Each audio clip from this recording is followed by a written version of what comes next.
ആണവായുധമെന്ന് കേൾക്കുമ്പോൾ നമ്മുടെ മനസ്സിലേക്ക് ആദ്യം ഓടിയെത്തുന്നത് ഹിരോഷിമയും നാഗസാക്കിയുമെല്ലാമാണ്. ദുരന്തം നടന്ന് 79 വർഷം എത്തുമ്പോഴും അതിൻ്റെ പാപവും പേറി ജീവിക്കുന്നവരാണ് ഇന്നും അവിടെയുള്ളത്. അതൊരിക്കലും മാറാൻ പോകുന്നില്ല. 70 കോടി വർഷത്തേക്കെങ്കിലും ആ നീറ്റൽ മായാതെ കിടക്കും. ജപ്പാനിലെ ഹോൺഷു ദ്വീപിലെ നഗരമായ ഹിരോഷിമയിലാണ് ലോകത്തെ ആദ്യത്തെ അണുബോംബ് വീണത്. നിഷ്കളങ്കരായ ജനതയ്ക്കുമേൽ സാമ്രാജ്യത്വം ചൊരിഞ്ഞ കൊടും ഭീകരത. ലോകം കണ്ടതിൽ വെച്ച് ഏറ്റവും വിനാശകരമായ ഒരു യുദ്ധമായിരുന്നു 1939 മുതൽ 1945 വരെയുള്ള രണ്ടാം ലോകമഹായുദ്ധം. ലോകത്തിലെ മിക്ക രാഷ്ട്രങ്ങളും രണ്ട് ചേരിയായി നിന്ന് നടത്തിയ ഒരു യുദ്ധം.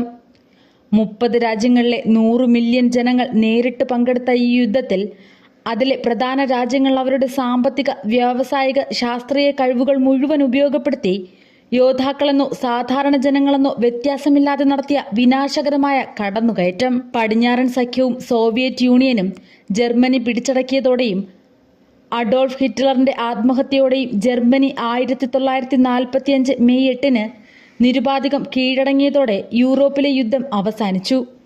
എന്നാൽ ജപ്പാൻ കീഴടങ്ങാൻ വിസമ്മതിച്ചു.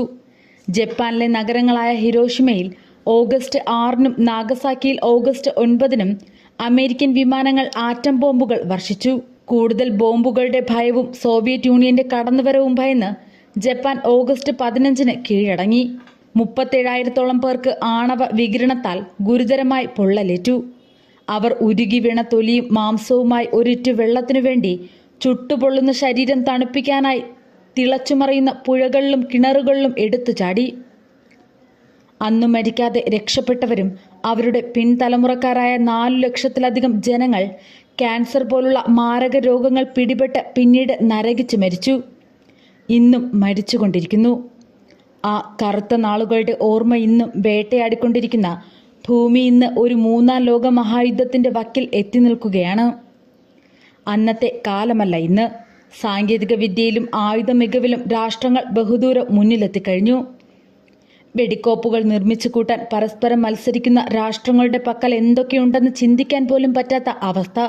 ഈ സാഹചര്യത്തിൽ ഒരു 3ാം ലോക മഹായുദ്ധം അത് എന്ന് തുടങ്ങുമെന്ന് മാത്രമാണിനി അറിയേണ്ടതുള്ളൂ. കാരണം യുറേനിയത്തെയും ആണവായുധങ്ങളെയും ഇത്രയേറെ സ്നേഹിച്ച ഒരു ഭരണാധികാരി അടുത്തെങ്ങും ഉണ്ടായിട്ടില്ല. ആ നേതാവിന്റെ വിയോഗത്തിൽ ആ രാജ്യം വെറുതെ ഇരിക്കുമെന്ന് കരുതാനാവില്ല. കഴിഞ്ഞ ദിവസം ഹെലികോപ്റ്റർ അപകടത്തിൽ മരിച്ച ഇറാൻ പ്രസിഡന്റ് ഇബ്രാഹിം റൈസിയുടെ ഓർമ്മ നിലനിർത്താൻ ഇറാൻ അദ്ദേഹത്തിന് പ്രിയപ്പെട്ട ആണവായുധം തന്നെ പ്രയോഗിച്ചേക്കുമെന്നാണ് പറയുന്നത്. അങ്ങനെയെങ്കിൽ വീണ്ടും ലോകം 2 തട്ടിലാവുകയും 3ാം ലോക മഹായുദ്ധത്തിന് കാലതാമസമില്ലെന്നുമാണ് വിലയിരുത്തൽ. ഇറാന്റെ അടുത്ത പരമോന്നത നേതാവാകാനുള്ള സാധ്യത കൽപ്പിച്ചിരുന്ന ഇറാൻ പ്രസിഡന്റ് ഇബ്രാഹിം റൈസി ലോകരാജ്യങ്ങളുമായുള്ള ആണവ ചർച്ചകളിൽ ശക്തമായി മുന്നോട്ടു പോയ നേതാവാണ്. ആണവ കാര്യങ്ങളിൽ ഇബ്രാഹിം റൈസി പുലർത്തിയ കടുത്ത നിലപാട് വലിയ US ഉപരോധത്തിന് കാരണമായിരുന്നു. നിലവിൽ ആണവരാഷ്ട്രമല്ലെങ്കിലും സജീവമായ ആണവ സമ്പുഷ്ടീകരണ പദ്ധതി ഇറാനുണ്ട്. അടുത്തിടെയായി ഇറാൻ ആണവ സമ്പുഷ്ടീകരണം നടത്തുന്ന തോത് വലിയ അളവിൽ ഉയർത്തിയിട്ടുണ്ടെന്ന് രാജ്യാന്തര ആണവോർജ ഏജൻസി മേധാവിയായ റാഫേൽ ഗ്രോസി വെളിപ്പെടുത്തിയിട്ടുണ്ട്. വെപ്പൺസ് ഗ്രേഡ് യുറേനിയം എന്ന തലത്തിന് വളരെ അടുത്താണ് ഇറാനെന്നും ഗ്രോസി പറയുന്നു. മധ്യ ഇറാനിൽ സ്ഥിതി ചെയ്യുന്ന ഇസ്ഫഹാൻ പ്രവിശ്യയിലെ നാടാൻസ് ആണവ നിലയമാണ് പലപ്പോഴും വാർത്തകളിൽ നിറയാറുള്ളത്. യുറേനിയം സമ്പുഷ്ടീകരണ പ്ലാന്റായ നാടാൻസിന്റെ വിസ്തൃതി 1,00,000 ചതുരശ്ര മീറ്ററാണ്. ഏകദേശം 19,000 സെൻട്രിഫ്യൂജുകൾ ഇവിടെയുണ്ടെന്നാണ് കണക്ക്. 2015 ഉടമ്പടിയെ തുടർന്ന് നിർത്തിവച്ചിരുന്ന യുറേനിയം സമ്പുഷ്ടീകരണം പിന്നീട് ഇറാൻ വീണ്ടും തുടങ്ങിയത് റൈസിയുടെ നിർദ്ദേശത്തെ തുടർന്നായിരുന്നു. ഈ നിലയത്തിൽ സൈബർ ആക്രമണങ്ങളും സ്പൈവെയർ ഉപയോഗിച്ചുള്ള വൈദ്യുതി മുടക്കവും നടന്നത് വലിയ വാർത്തയായിരുന്നു. ചില സ്ഫോടനങ്ങളും അവിടെ നടന്നിട്ടുണ്ട്. ഇതിന് പിന്നിൽ ഇസ്രായേലി ചാരസംഘടനയായ മൊസാദ് ആണെന്നും അഭ്യൂഹങ്ങൾ ഉയർന്നിരുന്നു. ഇസ്രായേൽ വികസിപ്പിച്ച സ്റ്റക്സ്നെറ്റ് എന്ന കുപ്രസിദ്ധ വൈറസിന്റെ ആക്രമണങ്ങളിൽ പകുതിയിലേറെ ഇറാനിലായിരുന്നു. ഈ ആക്രമണങ്ങളിൽ പലതിന്റെയും ലക്ഷ്യം ഇറാന്റെ ആണവ സമ്പുഷ്ടീകരണ നിലയങ്ങളായിരുന്നതും ശ്രദ്ധേയമാണ്. ഇത്തരത്തിൽ 2021 നടന്ന ആക്രമണം ലോകശ്രദ്ധ നേടി. നാടാൻസ് ആണവ നിലയത്തിന് 2010 ഇന്റർനെറ്റുമായി യാതൊരു ബന്ധവുമില്ലായിരുന്നു. നിലയത്തിലെ കമ്പ്യൂട്ടറുകളെല്ലാം ഒരു സ്വകാര്യ നെറ്റ്വർക്ക് വഴി കണക്റ്റഡ് ആയിരുന്നെങ്കിലും അട്ടിമറികൾ ഭയന്ന് അവയെ ഒന്നും സൈബർ ലോകവുമായി ബന്ധിപ്പിച്ചിരുന്നില്ല. എന്നാൽ ഇസ്രായേലി ചാരസംഘടനയായ മൊസാദിന്റെ തന്ത്രപരമായ പദ്ധതിയിൽ ഒരു ചാരൻ നിലയത്തിനുള്ളിൽ കടന്ന് തന്റെ കയ്യിലുള്ള പെൻഡ്രൈവിൽ നിന്ന് നിലയത്തിലെ കമ്പ്യൂട്ടർ സംവിധാനത്തിലേക്ക് വൈറസിനെ കടത്തുകയായിരുന്നുവെന്നാണ് കരുതപ്പെടുന്നത്.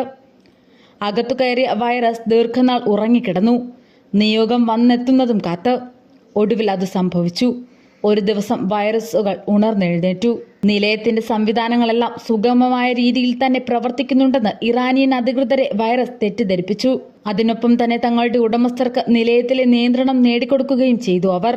ഇത്തരം ഭീഷണികളെ നേരിടാനായി സൈബർ ആക്രമണത്തെയും ബങ്കർ ബ്ലാസ്റ്റർ ബോംബുകളെയും പ്രതിരോധിക്കുന്ന അതീവ സുരക്ഷയുള്ള ഭൂഗർഭ ആണവ കേന്ദ്രം നാടാൻസിൽ ഇറാൻ നിർമ്മിക്കുന്നെന്ന് റിപ്പോർട്ടുകൾ ഇടക്കാലത്ത് പുറത്തിറങ്ങിയിരുന്നു. ആണവ നിലയത്തിന് തെക്കുള്ള മലനിരകളുടെ അടിവശത്തായാണ് പുതിയ കേന്ദ്രം. ഇസ്രായേലി US വൃത്തങ്ങളാണ് റിപ്പോർട്ട് പുറത്തുവിട്ടത്. ഈ മേഖലയിൽ ഉപഗ്രഹ നിരീക്ഷണം ഉപയോഗിച്ച് ശേഖരിച്ച ദൃശ്യങ്ങളെ അടിസ്ഥാനമാക്കിയാണ് ഈ വിവരം. 2020 തന്നെ ഇവിടെ പുതിയ ഭൂഗർഭ നിലയം നിർമ്മിക്കുന്നുണ്ടെന്ന് രാജ്യാന്തര ആണവോർജ ഏജൻസി വെളിപ്പെടുത്തിയിരുന്നു. എന്നാൽ ഇപ്പോൾ അതിന്റെ ഭാഗമായി വലിയ തുരങ്ക ശൃംഖലകൾ പണിയുന്നുണ്ടെന്നും പിന്നീട് വെളിപ്പെടുത്തലുണ്ടായി. 1000-ഓളം സവിശേഷ സെൻട്രിഫ്യൂജുകൾ ഈ നിലയത്തിൽ ഇറാൻ തയ്യാറാക്കുന്നുണ്ടെന്നും ഇസ്രായേൽ ആരോപിച്ചിരുന്നു.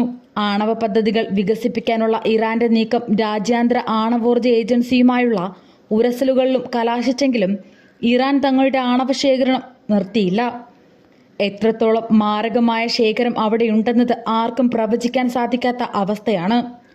പരമോന്നത നേതാവ് അയത്തുള്ള ഖൊമേനിയുടെ പൂർണ്ണ പിന്തുണ ഇതിനുള്ളതിനാൽ ഇനി എന്ത് സംഭവിക്കുമെന്നത് കാത്തിരുന്ന് തന്നെ കാണണം.